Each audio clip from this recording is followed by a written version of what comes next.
হযরত মুহাম্মদ রাসূল সাল্লাল্লাহু আলাইহি সাল্লাম বলেছেন, দোয়ার মাধ্যমে ভাগ্য পরিবর্তন করা যায়। তাহলে আমি যাকে ভালোবাসি সে যদি আমার ভাগ্যে নাও থাকে, তাহলে আমরা দুজনে অথবা আমি একাই দোয়া করে আমাদের ভাগ্য পরিবর্তন করে নেব। আমি আশায় থাকলাম আল্লাহ আমার চাওয়া দেখে আমার ভাগ্য পরিবর্তন করে তাকে আমার করে দিবেনি। আল্লাহ চাইলে তো সব পারে, তাকে আমার করে দিতে পারবে না? যে যাই বলুক, ও আমায় ছেড়ে গেছে অথবা পরিবার মানছে না, তাতে কি?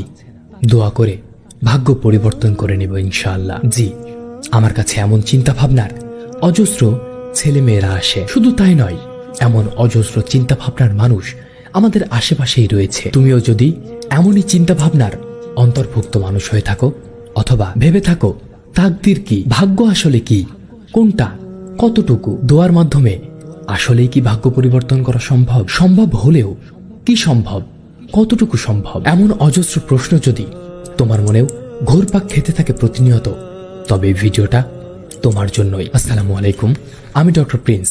আমি একজন রিলেশনশিপ কনসালটেন্ট। আমি তাকদীর বা ভাগ্য এই বিষয়টা নিয়ে হুজুর বা আলেমদেরকে খুব একটা সুস্পষ্টভাবে কথা বলতে দেখি না, যে কারণে কিনা আমাদের মধ্যে অনেক বিভ্রান্তির সৃষ্টি হয়, গাফেল হয়ে যায়। তাকদীরের ব্যাপারে পর্যাপ্ত জ্ঞান না থাকার কারণে মানুষ ঈমান হারা হয়ে যাচ্ছে, এমন কিছু পরিবর্তন করার চিন্তা বা চেষ্টা করছে যা কিনা আল্লাহকে চ্যালেঞ্জ করা শামিল অথবা তার ক্ষমতা নিয়ে প্রশ্ন তোলা। আমি আজকে আমার ন্যূনতম জ্ঞান দিয়ে তোমাদেরকে এই পুরো বিষয়টা যুক্তি প্রমাণ সহ বুঝিয়ে বলার চেষ্টা করব ইনশাআল্লাহ। ভিডিওটা জীবনের জন্য, ইহকাল এবং পরকালের জন্য অত্যন্ত গুরুত্বপূর্ণ, সুতরাং পুরোপুরি মনোযোগ সহকারে না দেখলে বুঝবে না। আর আমার ভিডিও শেয়ার করতে হবে না, কেবল তুমি তোমার কাছের মানুষগুলোকে এই কথাগুলো জানাও। সত্য প্রচার করাটাও তোমার দায়িত্ব। যাই হোক, চলো মূল কথায় আসা যাক। প্রথমেই বলি, আসমান ও পৃথিবী সৃষ্টির 50,000 বছর পূর্বেই আমাদের ভাগ্য লিখন হয়ে গেছে, যা কিনা সংরক্ষিত আছে লাউহে মাহফুজে। এরপরে যখন আমরা মায়ের পেটে 43 অর্থাৎ 120 দিন, তখন পুনরায় আমাদের দেহের ভিতরে রূহ ফুঁকে দিয়ে ফেরেশতারা ভাগ্য লিখে দেয় আল্লাহর নির্দেশে। এখন কথা হচ্ছে, তাকদীর বা ভাগ্য কয় প্রকার? তাকদীর বা ভাগ্য মূলত দুই প্রকার, মুআল্লাক বা পরিবর্তনযোগ্য আর মুবরাম বা অপরিবর্তনযোগ্য। অর্থাৎ কিছু ভাগ্য আল্লাহ আমাদের জন্য ঝুলন্ত অবস্থায় রেখেছেন, যা কিনা আমরা আমাদের চেষ্টা, অধ্যাবসায়, আমল ও দোয়ার মাধ্যমে পরিবর্তন করতে পারি। যদি আল্লাহর মর্জি হয়তো তিনি যা লেখা আছেন তা কেটে দিয়ে নতুন করে লিখে দিতে পারেন। কিন্তু আমাদের দোয়া, চেষ্টা কি পরিমাণ, কেমন, সেটার উপরে আল্লাহ সন্তুষ্ট হলে তবেই তিনি দিবেন। তাই তো হযরত মুহাম্মদ রাসূল সাল্লাল্লাহু আলাইহি সাল্লাম বলেছেন, বান্দার সকল দোয়া কবুল করেন আল্লাহ, কেবলমাত্র তারটা ছাড়া যে তাড়াহুড়া করে। আরেকটা ভাগ্যের অংশ মুবরাম বা অপরিবর্তনযোগ্য, যেটা কিনা আমাদের ফিক্সড, যেটা কিনা আমরা চাইতে চাইতে মরে গেলেও, কোটিবার কোটি উপায়ে চেষ্টা করলেও পরিবর্তন সম্ভব নয়। এই জায়গায় আমাদের কোনো হাত নেই, একক আল্লাহর সিদ্ধান্ত। যেমন জন্ম, মৃত্যু, বিয়ে, কিয়ামত ইত্যাদি এমন আরো অজস্র জটিল বিষয়। আমরা কেবল চেষ্টা করতে পারি, আশা করতে পারি, দোয়া করতে পারি, রেজাল্ট আল্লাহর হাতে, কারণ তিনিই একমাত্র সবটা জানেন। আর বিয়ের বিষয়টা নিয়েই আমরা সবচেয়ে বেশি জল ঘোলা করি, অথচ কার সাথে কার বিয়ে হবে তা আল্লাহ নিজেই নির্ধারণ করে দিয়েছেন। বিয়ের সিদ্ধান্ত আসে আল্লাহর পক্ষ থেকে। একটু ইতিহাস ঘেটে দেখো, হযরত আদম আলাইহিস সালামের জন্য আল্লাহ সৃষ্টি করলেন হযরত হাওয়া আলাইহিস সালামকে। হযরত মুহাম্মদ সাল্লাল্লাহু আলাইহি সাল্লামের জন্য মা খাদিজাতুল কুবরার বিয়ের ফয়সালা পাঠালেন আল্লাহ। আবারও জিবরাইল আলাইহিস সালামের মাধ্যমেই আল্লাহ মা আয়েশা রাদিয়াল্লাহু তাআলা আনহুর সঙ্গে বিবাহের ফয়সালা পাঠালেন। নবীজির কন্যা হযরত ফাতিমা রাদিয়াল্লাহু তাআলা আনহুর সঙ্গে হযরত আলী রাদিয়াল্লাহু তাআলা আনহুর বিবাহের মনোনয়ন দিলেন আল্লাহ। ওনারা কি চাইলে ভাগ্য পরিবর্তন করে নিতে পারতেন না? নবীরা তো নিষ্পাপ, ওনারা যা চাইতেন আল্লাহ তাই দিতেন, অথচ তবুও তারা চাননি। সাধারণ তোমার দেশে নির্বাচন হয়, সেখানে কোন এমপি ভোটে দাঁড়াবে সেটার মনোনয়ন আসে সেই দলের চেয়ারপারসনের কাছ থেকে। যা ফয়সালা আসে সেটাই মেনে নিতে হয় এবং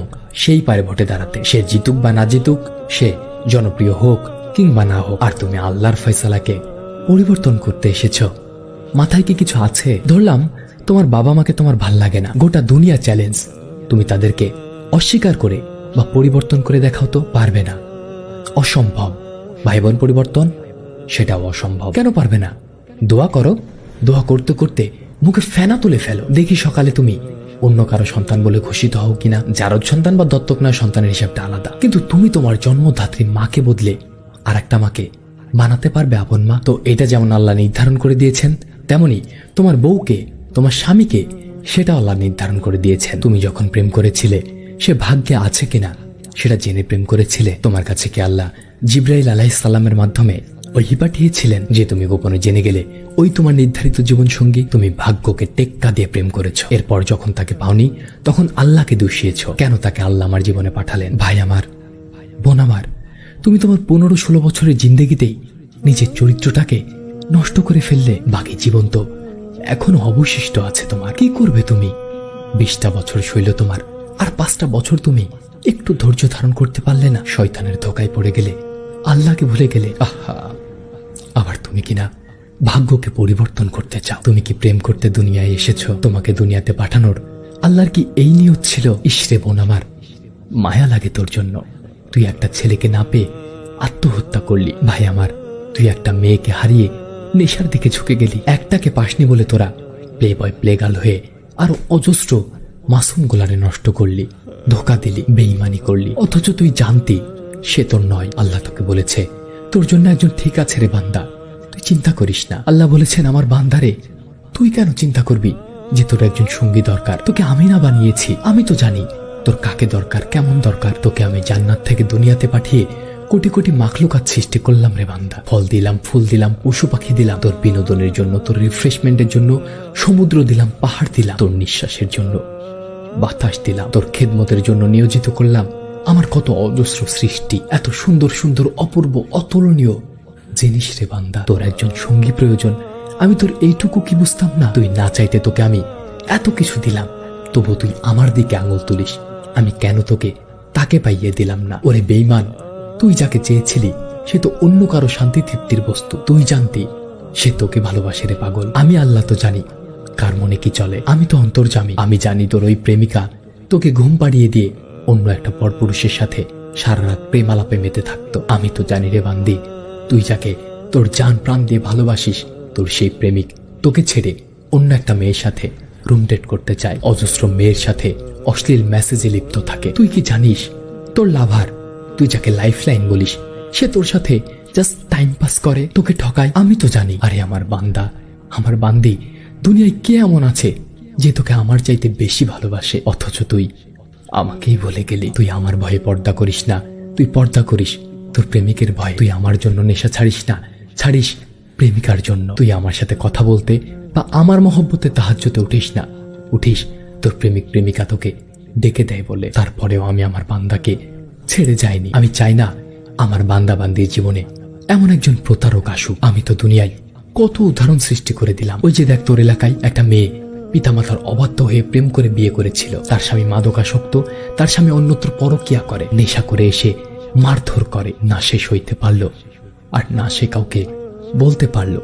অল্প বয়সে দুঃখে কষ্টে আক্ষেপে আত্মহত্যা করে মরল। তুই কি আমার চাইতেও তোর ভালোটা বেশি বুঝিস? ওরে বোকা বান্দা বান্দি আমার, আমি তোকে যখন সৃষ্টি করলাম, শয়তান আমার জালালিয়াতের কসম করে বলল সে তোকে পথভ্রষ্ট করবে। আর আমি তখন আমার জালালিয়াতের কসম করে বললাম, আমার বান্দা যতই বড় পাপী হোক, যতই বড় গুনাহগার হোক, তার মাপ চাইতে দেরি, কিন্তু আমার মাফ করতে দেরি নাই। শুধু তাই নয়, আমি তার সমস্ত পাপকে, সমস্ত গুনাহকে নেকিতে বদলে দেব। আমি তোকে নিয়ে এত ভাবি, আর তুই আমার উপর এইটুকু আস্থা রাখতে পারলি না। আমি গোটা জান্নাত সাজিয়ে রেখেছি তোর জন্য, জান্নাতে হোর দিয়েছি তোর জন্য। এমন কোনো ইচ্ছে নেই তোর যা আমি জান্নাতে পুরা করব না। কার জন্য করলাম আমি বান্দা? তুই একটা ভুল মানুষের জন্য আমার দিকে আঙুল তুললি। আরে আমি ছাড়া কে আছে তোর? কে এমন আছে যে তোকে আমার চাইতেও বেশি ভালোবাসে? আজ তুই বিপদে পড়লে তোর বন্ধু আগায় না। তুই দেখিসনি আমি করোনা ভাইরাস দিয়েছিলাম শুধু, তোর বাপ মা তোর কাছে ঘেসে নাই, তোর স্ত্রী সন্তান স্বামী ভাই বোন তোর কাছে বেড়ে নাই। তুই বৃদ্ধ হলে বিছানা নষ্ট করে ফেলবি বলে তোর সন্তান তোকে বাইরে ফেলে দেয়। তোর শরীরে পচন ধরলে তোর পরিবার পরিজন তোকে ঘৃণা করে, কিন্তু আমি আল্লাহ তোকে ঘৃণা করি না রে বান্দা। তুই কালো বলে তোর বাপ মা তোকে অভিশাপ করে, আমি করি না। আমি আল্লাহ ছাড়া কেউ তোর আপন না, অথচ তুই আমাকেই ভুলে গেলি। আমার সিদ্ধান্তে পরিবর্তন আনতে চাস একটা হারাম সম্পর্কের জন্য। ভাই আমার, বোন আমার, দয়া করে অন্তত আজকের পর থেকে এই কাজটা করো না। তুমি প্রেম করে বিয়ে করতে গেলে কেন? তুমি কেন হালাল মানুষটাকে অবৈধভাবে পেতে গেলে? আমি জানি না আর কিভাবে বুঝালে তোমরা বুঝবে। হারামে সুখ নেই, আর কিছুই বলার নেই। কথাগুলো বলতে গিয়ে আমার রু কেঁপে উঠেছে। আমি নিজেও কখনো এত গভীরভাবে ভাবিনি। জানি না, হয়তো এখনো আমরা আল্লাহকে ঠিকভাবে চিনে উঠতে পারিনি। হায় আফসোস, আল্লাহ মাফ করুক। যাকে পাওয়ার আমি তাকেই পাবো, কিয়ামত চলে এলেও পাবো। কি দরকার তাকে হারাম ভাবে পাওয়ার চেষ্টা করার? যারা পেয়েছো তারা তওবা করে মাপ চেয়ে নিও। যারা পাওনি এখনো, তারা আল্লাহর জন্য মাপ চেয়ে হারাম থেকে বের হয়ে এসো। দোয়া করো তোমার জন্য যাকে সৃষ্টি, তাকে যেন আল্লাহ তোমাকে দ্রুত পাইয়ে দেন। এতে আল্লাহ তোমার প্রতি আরো বেশি খুশি হবে। তুমি নামাজ পড়ো না, রোজা করো না, দাড়ি রাখো না, নেশা করো, জুয়া খেলো, অজস্র অগণিত হারাম এবং পাপের মধ্যে ডুবে থাকো, অথচ তুমি কিনা দোয়া করে ভাগ্য পরিবর্তন করতে চাও। হারামে লিপ্ত থেকে কোনো দোয়া কবুল হবে কুসমিন কালেও না। এই প্রেম করা অবস্থায় মরলে তুমি জাহান্নামী। তোমার নামাজ, রোজা, দান, সদকা কিচ্ছু কাজে এলো না। তোমার সব দোয়া গেটের বাইরেই রয়ে গেল। স্রেফ তোমার একটা ভুলের কারণে তোমার জীবনের কত চাওয়া আল্লাহর কাছে অপূর্ণ রয়ে গেল। মানসিক শান্তিটাও জুটল না। আল্লাহ আমাদের সবাইকে হেদায়েত দান করুন, আমিন। আসসালামু আলাইকুম।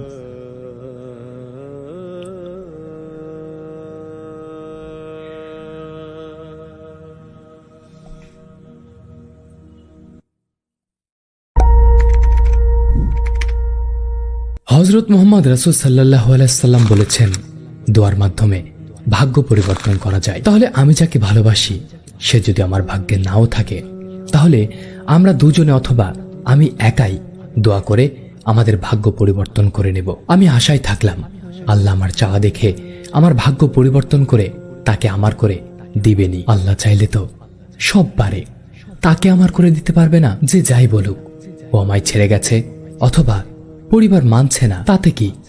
দোয়া করে ভাগ্য পরিবর্তন করে নেব ইনশাআল্লাহ। জি, আমার কাছে এমন চিন্তা ভাবনার অজস্র ছেলে মেয়েরা আসে। শুধু তাই নয়, এমন অজস্র চিন্তা ভাবনার মানুষ আমাদের আশেপাশেই রয়েছে। তুমিও যদি এমনই চিন্তা ভাবনার অন্তর্ভুক্ত মানুষ হয়ে থাকো অথবা ভেবে থাকো তাকদীর কি, ভাগ্য আসলে কি, কোনটা কতটুকু, দোয়ার মাধ্যমে আসলেই কি ভাগ্য পরিবর্তন করা সম্ভব? সম্ভব হলেও কি সম্ভব, কতটুকু সম্ভব? এমন অজস্র প্রশ্ন যদি তোমার মনেও ঘুরপাক খেতে থাকে প্রতিনিয়ত, তবে এই ভিডিওটা তোমার জন্যই। আসসালামু আলাইকুম, আমি ডক্টর প্রিন্স। আমি একজন রিলেশনশিপ কনসালটেন্ট। আমি তাকদীর বা ভাগ্য এই বিষয়টা নিয়ে হুজুর বা আলেমদেরকে খুব একটা সুস্পষ্টভাবে কথা বলতে দেখি না, যে কারণে কিনা আমাদের মধ্যে অনেক বিভ্রান্তির সৃষ্টি হয়, গাফেল হয়ে যায়। তাকদীরের ব্যাপারে পর্যাপ্ত জ্ঞান না থাকার কারণে মানুষ ঈমান হারা হয়ে যাচ্ছে, এমন কিছু পরিবর্তন করার চিন্তা বা চেষ্টা করছে যা কিনা আল্লাহকে চ্যালেঞ্জ করা শামিল অথবা তার ক্ষমতা নিয়ে প্রশ্ন তোলা। আমি আজকে আমার ন্যূনতম জ্ঞান দিয়ে তোমাদেরকে এই পুরো বিষয়টা যুক্তি প্রমাণ সহ বুঝিয়ে বলার চেষ্টা করব ইনশাআল্লাহ। ভিডিওটা জীবনের জন্য, ইহকাল এবং পরকালের জন্য অত্যন্ত গুরুত্বপূর্ণ, সুতরাং পুরোপুরি মনোযোগ সহকারে না দেখলে বুঝবে না। আর আমার ভিডিও শেয়ার করতে হবে না, কেবল তুমি তোমার কাছের মানুষগুলোকে এই কথাগুলো জানাও। সত্য প্রচার করাটাও তোমার দায়িত্ব। যাই হোক, চলো মূল কথায় আসা যাক। প্রথমেই বলি, আসমান ও পৃথিবী সৃষ্টির 50,000 বছর পূর্বেই আমাদের ভাগ্য লিখন হয়ে গেছে, যা কিনা সংরক্ষিত আছে লাউহে মাহফুজে। এরপরে যখন আমরা মায়ের পেটে 43 অর্থাৎ 120 দিন, তখন পুনরায় আমাদের দেহের ভিতরে রূহ ফুঁকে দিয়ে ফেরেশতারা ভাগ্য লিখে দেয় আল্লাহর নির্দেশে। এখন কথা হচ্ছে, তাকদীর বা ভাগ্য কয় প্রকার? তাকদীর বা ভাগ্য মূলত দুই প্রকার, মুআল্লাক বা পরিবর্তনযোগ্য আর মুবরাম বা অপরিবর্তনযোগ্য। অর্থাৎ কিছু ভাগ্য আল্লাহ আমাদের জন্য ঝুলন্ত অবস্থায় রেখেছেন, যা কিনা আমরা আমাদের চেষ্টা, অধ্যাবসায়, আমল ও দোয়ার মাধ্যমে পরিবর্তন করতে পারি। যদি আল্লাহর মর্জি হয়তো তিনি যা লেখা আছেন তা কেটে দিয়ে নতুন করে লিখে দিতে পারেন। কিন্তু আমাদের দোয়া, চেষ্টা কি পরিমাণ, কেমন, সেটার উপরে আল্লাহ সন্তুষ্ট হলে তবেই তিনি দিবেন। তাই তো হযরত মুহাম্মদ রাসূল সাল্লাল্লাহু আলাইহি সাল্লাম বলেছেন, বান্দার সকল দোয়া কবুল করেন আল্লাহ, কেবলমাত্র তারটা ছাড়া যে তাড়াহুড়া করে। আরেকটা ভাগ্যের অংশ মুবরাম বা অপরিবর্তনযোগ্য, যেটা কিনা আমাদের ফিক্সড, যেটা কিনা আমরা চাইতে চাইতে মরে গেলেও, কোটিবার কোটি উপায়ে চেষ্টা করলেও পরিবর্তন সম্ভব নয়। এ জায়গায় আমাদের কোনো হাত নেই, একক আল্লাহর সিদ্ধান্ত। যেমন জন্ম, মৃত্যু, বিয়ে, কিয়ামত ইত্যাদি এমন আরো অজস্র জটিল বিষয়। আমরা কেবল চেষ্টা করতে পারি, আশা করতে পারি, দোয়া করতে পারি। রেজাল্ট আল্লাহর হাতে, কারণ তিনিই একমাত্র সবটা জানেন। আর বিয়ের বিষয়টা নিয়েই আমরা সবচেয়ে বেশি জল ঘোলা করি, অথচ কার সাথে কার বিয়ে হবে তা আল্লাহ নিজেই নির্ধারণ করে দিয়েছেন। বিয়ের সিদ্ধান্ত আসে আল্লাহর পক্ষ থেকে। একটু ইতিহাস ঘেঁটে দেখো, হযরত আদম আলাইহিস সালামের জন্য আল্লাহ সৃষ্টি করলেন হযরত হাওয়া আলাইহিস সালামকে। হযরত মুহাম্মদ সাল্লাল্লাহু আলাইহি ওয়াসাল্লামের জন্য মা খাদিজাতুল কুবরার বিয়ের ফয়সালা পাঠালেন আল্লাহ। আবারও জিবরাইল আলাইহিস সালামের মাধ্যমেই আল্লাহ মা আয়েশা রাদিয়াল্লাহু তাআলা আনহুর সঙ্গে বিবাহের ফয়সালা পাঠালেন। নবীজির কন্যা হযরত ফাতিমা রাদিয়াল্লাহু তাআলা আনহুর সঙ্গে হযরত আলী রাদিয়াল্লাহু তাআলা আনহুর বিবাহের মনোনয়ন দিলেন আল্লাহ। ওনারা কি চাইলে ভাগ্য পরিবর্তন করে নিতে পারতেন না? নবীরা তো নিষ্পাপ, ওনারা যা চাইতেন আল্লাহ তাই দিতেন, অথচ তবুও তারা চাননি। সাধারণ তোমার দেশে নির্বাচন হয়, সেখানে কোন এমপি ভোটে দাঁড়াবে সেটার মনোনয়ন আসে সেই দলের চেয়ারপারসনের কাছ থেকে। যা ফয়সালা আসে সেটাই মেনে নিতে হয় এবং সেই পারে ভোটে দাঁড়াতে। সে জিতুক বা না জিতুক, সে জনপ্রিয় হোক কিংবা না হোক। আর তুমি আল্লাহর ফয়সালাকে পরিবর্তন করতে এসেছ, মাথায় কি কিছু আছে? ধরলাম তোমার বাবা মাকে তোমার ভাল লাগে না, গোটা দুনিয়া চ্যালেঞ্জ, তুমি তাদেরকে অস্বীকার করে বা পরিবর্তন করে দেখাও তো? পারবে না, অসম্ভব। ভাই বোন পরিবর্তন, সেটাও অসম্ভব। কেন পারবে না? দোয়া করো, দোয়া করতে করতে মুখে ফেনা তুলে ফেলো, দেখি সকালে তুমি অন্য কারো সন্তান বলে ঘোষিত হও কিনা। যারও সন্তান বা দত্তক নয়, সন্তানের হিসাবটা আলাদা, কিন্তু তুমি তোমার জন্মধাত্রী মাকে বদলে আর একটা মাকে বানাতে পারবে আপন মা? তো এটা যেমন আল্লাহ নির্ধারণ করে দিয়েছেন, তেমনি তোমার বউকে, তোমার স্বামীকে, সেটা আল্লাহ নির্ধারণ করে দিয়েছেন। তুমি যখন প্রেম করেছিলে সে ভাগ্যে আছে কিনা সেটা জেনে প্রেম করেছিলে। তোমার কাছে কি আল্লাহ জিবরাইল আলাইহিস সালামের মাধ্যমে ওহী পাঠিয়েছিলেন যে তুমি গোপনে জেনে গেলে ওই তোমার নির্ধারিত জীবন সঙ্গী? তুমি ভাগ্যকে টেক্কা দিয়ে প্রেম করেছ, এরপর যখন তাকে পাওনি তখন আল্লাহকে দোষিয়েছ। কেন তাকে আল্লাহ আমার জীবনে পাঠালেন? ভাই আমার, বোন আমার, তুমি তোমার 15-16 বছরের জিন্দেগিতেই নিজের চরিত্রটাকে নষ্ট করে ফেললে। বাকি জীবন তো এখনো অবশিষ্ট আছে তোমার। কি করবে তুমি?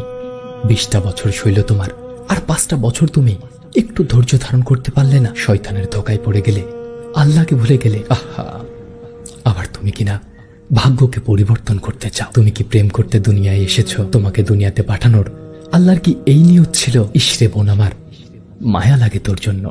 তুই একটা ছেলেকে না পেয়ে আত্মহত্যা করলি। ভাই আমার, তুই একটা মেয়েকে হারিয়ে নেশার দিকে ঝুঁকে গেলি। একটাকে পাসনি বলে তোরা প্লে বয় প্লে গার্ল হয়ে আরো অজস্র মাসুম গোলারে নষ্ট করলি, ধোকা দিলি, বেঈমানি করলি, অথচ তুই জানতি সে তোর নয়। আল্লাহ তোকে বলেছে তোর জন্য একজন ঠিক আছে রে বান্দা, তুই চিন্তা করিস না। আল্লাহ বলেছেন আমার বান্দারে, তুই কেন চিন্তা করবি যে তোর একজন সঙ্গী দরকার? তোকে আমি না বানিয়েছি? আমি তো জানি তোর কাকে দরকার, কেমন দরকার। তোকে আমি জান্নাত থেকে দুনিয়াতে পাঠিয়ে কোটি কোটি মাখলুকাত সৃষ্টি করলাম রে বান্দা। ফল দিলাম, ফুল দিলাম, পশু পাখি দিলাম তোর বিনোদনের জন্য, তোর রিফ্রেশমেন্টের জন্য।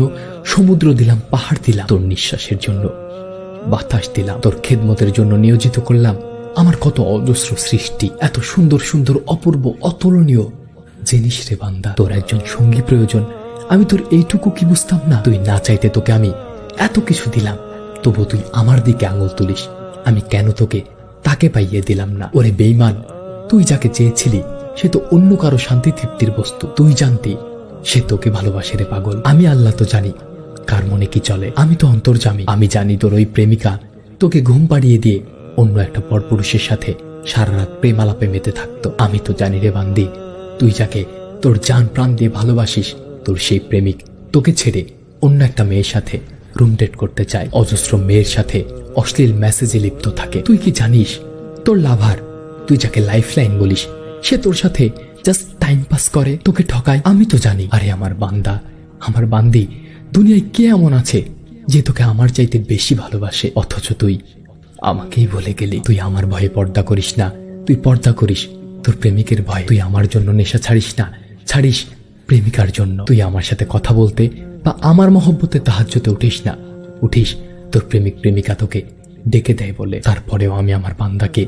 ছেড়ে যাইনি। আমি চাই না আমার বান্দা বান্দির জীবনে এমন একজন প্রতারক আসুক। আমি তো দুনিয়ায় কত উদাহরণ সৃষ্টি করে দিলাম। ওই যে দেখ, তোর এলাকায় একটা মেয়ে পিতামাতার অবাধ্য হয়ে প্রেম করে বিয়ে করেছিল। তার স্বামী মাদকাসক্ত, তার স্বামী অন্যত্র পরকিয়া করে, নেশা করে এসে মারধর করে। না সে সইতে পারল, আর না সে কাউকে বলতে পারল। অল্প বয়সে দুঃখে কষ্টে আক্ষেপে আত্মহত্যা করে মরল। তুই কি আমার চাইতেও তোর ভালোটা বেশি বুঝিস? ওরে বোকা বান্দা বান্দি আমার, আমি তোকে যখন সৃষ্টি করলাম, শয়তান আমার জালালিয়াতের কসম করে বলল সে তোকে পথভ্রষ্ট করবে। আর আমি তখন আমার জালালিয়াতের কসম করে বললাম, আমার বান্দা যতই বড় পাপী হোক, যতই বড় গুনাহগার হোক, তার মাপ চাইতে দেরি, কিন্তু আমার মাফ করতে দেরি নাই। শুধু তাই নয়, আমি তার সমস্ত পাপকে, সমস্ত গুনাহকে নেকিতে বদলে দেব। আমি তোকে নিয়ে এত ভাবি, আর তুই আমার উপর এইটুকু আস্থা রাখতে পারলি না। আমি গোটা জান্নাত সাজিয়ে রেখেছি তোর জন্য, জান্নাতে হোর দিয়েছি তোর জন্য। এমন কোনো ইচ্ছে নেই তোর যা আমি জান্নাতে পুরা করব না। তার জন্য করলাম আমি বান্দা। তুই একটা ভুল মানুষের জন্য আমার দিকে আঙুল তুললি। আরে আমি ছাড়া কে আছে তোর? কে এমন আছে যে তোকে আমার চাইতেও বেশি ভালোবাসে? আজ তুই বিপদে পড়লে তোর বন্ধু আগায় না।